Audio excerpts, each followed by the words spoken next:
إكرام أنت أدبرنسي دبلوماسية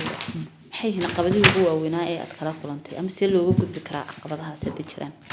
wallahi baaqay caqabadaha way badan yihiin laakiin caqabaduhu ma bataan hadii uu qofku aanu u arkin ba waxaan caqabad oo qofku xiisaha uu waxaan u hayaa ay ka badan yihiin laakiin caqabadaha ugu badan ee anigu siyaasadda diblomaasiyadda markii aan soo galayay ama aan bilaabayay kamid ka ahaa waliba dad hablihii la baranayay laftirkooda aan iskala sinayn waxa kamid ahaa imko kale fahamka siyaasadda waa lagu kala duwan yahay ragga waxa laga yaabaa de maqaaxiyahaas ay fadhiyaan oo ereygii soo kordhaba maal jasiira ka soo kordha ama meediyaha ka soo kordha aad u soo gudbisaan waxa laga yaabaa inta halka fadhiyaan bay ku falanqeynayaan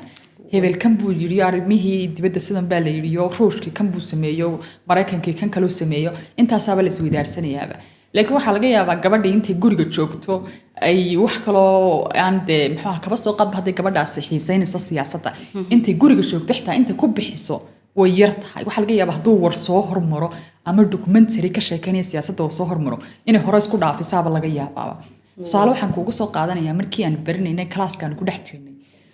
inta badan waxa noo dhigi jirtay macallimiin Ethiopian noo dhigi jirtay macallimiintaasi markay arrin soo hadal qaadaan inta ugu faraha badan markiiba inamada taagi jiray gacanta mar dambe anaga nagu soo dhici jirtay marka la yara falanqeeyo in anaguna aan ka dhiibano wixii aan fahano laakiin markii dambe aan arrimaha diblomaasiyadda sii dhaxgalnay way noo fududaatay anaga laftirkayga waxaan ku dhiiranay in Al Jazeera aanu dhex fadhino inta badan aanu halka wararkii kala socono maxay wixii adduunka ka dhacayay aan halka iyaga laftirkooga falanqeyntii wixii marka galaaskan soo fadhiisano de way noo fududaanayso maadaama soo dhageysanay arrimihii tii Soomaaliga ahayd tii Ingiriisiga ahayd wixii kala duwanaan isku soo darno waxna aan ka qornay waxa kale oo kamid ah helitaanka fursado tababar khibrad ah like fursadaha tababarka khibradda diblomaasiyadeed haddaanu qofku isagu isku push up garaynin de cid ku push up garanaysa ma jirto waxaan adiga xiisaynay waa inaad markaa adigu isku push up garaysaa waxa kamid ah like muxuu ahaye arrimaha caalamiga ah inta badan waxa u doon daloolasan markii hore ku sheegay xagga ragga doon daloolo aad u xiiseeya laakiin dumarkan xitaa ku siyaasadda xitaa jecel inta xiisaysa ee muxuu ahaye ka daba tagta waa farqo tiris de qof bartayo fahmayo marka dambe de waxaan aad u xiisanaya mooyaane waxa kale oo caqabadaha kamid ah in aad luqado fara badan baratid diblomaasiyaddu markastoo luqad fara badan aad baratid waa markastoo aad baratid muxuu ahaye diblomaasiyadda si deeply oo sadex gashay oo muxuu ahaye qoladan luqadooda baad garanaysaa qoladan luqadooda baad garanaysaa cid walba fahmaysaa dan waxa ku fududaanaysaa halkii aad u socotay baa ku fududaanaysaa akhrinta cilmi baarisyada siyaasadeed taa laftirkeeda waa arrin muhiim ah inaad cilmi baarisyada siyaasadeed la socotid falanqeyntoodii waxaas aad la socotid ka qaybgalka shirarka iyo tababarka caalamiga ah hadday noqoto kuwa dibadaha loo baxayo kala hadday noqoto arrimaha maxaa wadamada kala duwan lagu qabanay hadday noqoto inaad xareysatid maadaama waxaan aad xiiso gaar ah u haysid waa in aad waxaan aad xoog isaga saartaa jaamacado badan oo daraasadeed diblomaasiyaddu waxay sheegaan xitaa in ay xoog ay saaraan simulation diplomacy wax la yiraahdo inuu jiro oo yacni tababar ku salaysan wada xaajood yacni qofkan muxuu ahaye wada xaajoodkii iyo wixii markuu fahmo kala duwanaa waxa u fududaanaysa inuu wixii si fudud u fahmo u sii dhaxgalo diblomaasiyaddu sidee uga qayb qaadan kartaa xalinta khilaafaadka iyo nabadeynta wallahi wax badan bay uga qayb qaadanaysaa qaabka dhaqanka way uga qayb qaadanaysaa waayo inagu inta badan waxay nahay bulsho xiriirisa dhaqanka baynu nahay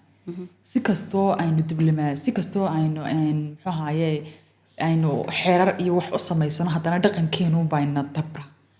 waayo taas waxay ku cadaynaysaa bulsho dhaqanka ku adag baynu nahay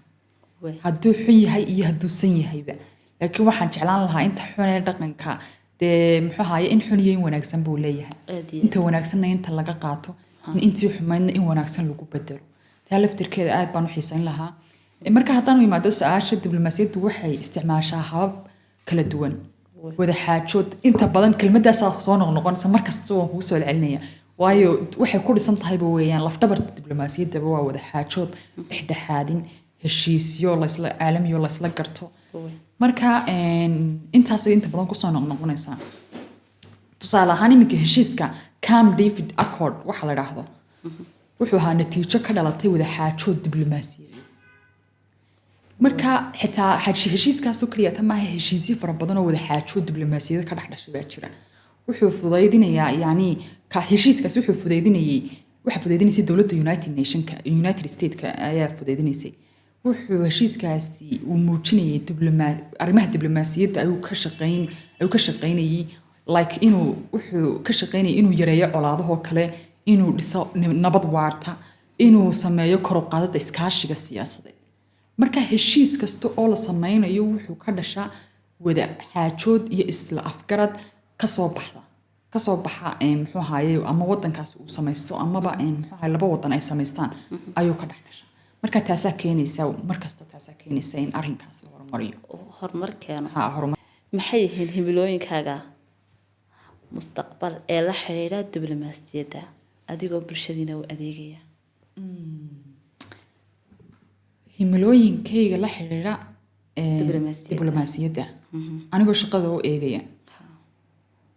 wallaahi dee himilooyinka qofku way ballaadhan yihiin himilooyin waxaa jira wiiga himilooyin waxaa jira bilo himilooyin waxaa jira sanada qaar 5 sano qaar 10 sano marka arrimaha siyaasadda horta maaha igu soo bood maaha laakiin waxa weeyaan inaad wada dheer u soo martido aad dhisitaan fara badan u soo gashido shakhsiyan aad soo dhistid adigoo ile bulshada hor imanaysaa sidoo kale waxa weeyaan in aad muxuu ahaayey bulshada iska iibinaysaa waxaad isaga iibinaysaa wax cad inuu yahay oo sidoo kale xirfad diblomaasiyadeed hadday noqoto xirfad wada hadal hadday noqoto xirfad soo jeedin hadday noqoto waxaasoo dhan inaad isdhistid baad u baahan tahay hadday noqoto kor u qaadid xiriir caalamiya ama xiriir muxuu ahaayey xiriir loo kala labadaba uu u baahan yahay laftirkeeda marka waxyaalaha aan anigu inta badan aan rajaynayo waxa weeyaan inaan heer ka gaaro arrimaha diblomaasiyadda inta badan waxaan tusaale kugu soo qaadanayaa arrimaha safiirnimada inta badan ma dhacdo in gabadh safiirad laga dhigo ama way Somaliland weli kuma dhiiranin waxaan rajaynayaa I think 5 sano soo socota xitaa haddii suuro gali weydo insha Allah waan rajaynaya suuro gashay in la helo gabadh safiirad noqon karaysa anu ma odhanay 5 sano soo socota safiirad baan noqonaya weli dhisitaankii baan ku jiraa waxaan doonayaa si adag inaan isku dhiso arrimaha diblomaasiyadda si adag anigu u adag aan soo dhaxgalo oo wax kasta igu dhacade aan u babac dhigi karayo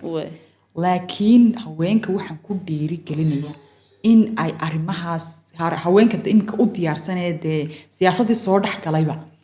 imika anigu wadadii yarayd baan ku jiraa laakiin haweenka wadada weyn ku jira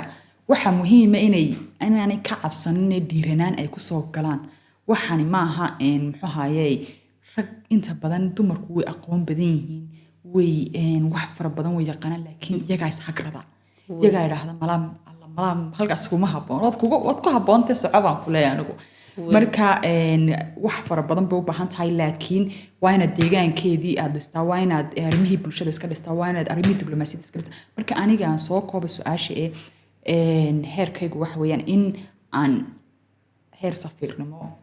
aan heer muxuu ahaayey arrimaha siyaasadda meel sare aan insha Allah rajaynayna mar uun ka gaari doono waana rajaynayaa in aan ka gaarayo laakiin mid baan muxuu ahaayey ku darsanayaa su'aashaas markaan dhameeyay in aan raacsado baaqay waxaa jirta madaxweynaha haatan talada dalka haya dumarka wixii ololaha ugu badan waxaa ka qayb qaatay haweenbaa ka qayb qaatay waxaa laga yaabaa codka ugu badan xitaa haweenbaa siiyey marka mudan madaxweyne waxaanu ku leenahay haweenka wax fara badan way qaban karayaan lafdhabarta arrimaha bulshada iyaga way ku taagan tahay arrimo badan bay u babac dhigi karayaan marka xagga haweenka u soo janjeerso oo xagga haweenka soo cuska baanu ku leenahay oo weliba xukuumadaada imika waxaa laga yaabaa inay ku yar yihiin haweenkii marka haweenka waa inay ka dhex muuqdaan xukuumadaada anagoo weliba codsi ku diirsanayna haweennimo oo ku leh il gaara nagu soo eeg